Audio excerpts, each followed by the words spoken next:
আমার সাইডে যারা জায়গা নিব জোর করে তারাই কাটছে।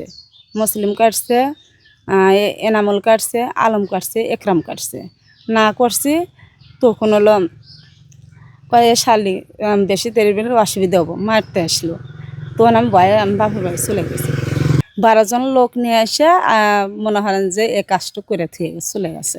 আমার আম গাছ আছিল 2টা, আর লিচু গাছ একটা, আর মেহগনি গাছ একটা। এই মিলে আমার 1030 টাকার মতো গাছের ক্ষতি করছে আমার। এটা পরিকল্পিতভাবে আমার এই গাছ কেটে ওই লোকজন কইছে যে হেনে কোনো লোক আসলি এখানে অবস্থা খারাপ হবো। তে আমি মনে হয় যে জানের ভাই আমি হন্তান, মানে আমি চলে গেছি ফাঁক বিলা যে বাড়িতে আসলে পারে আমাকে অত্যাচার নির্যাতন করব।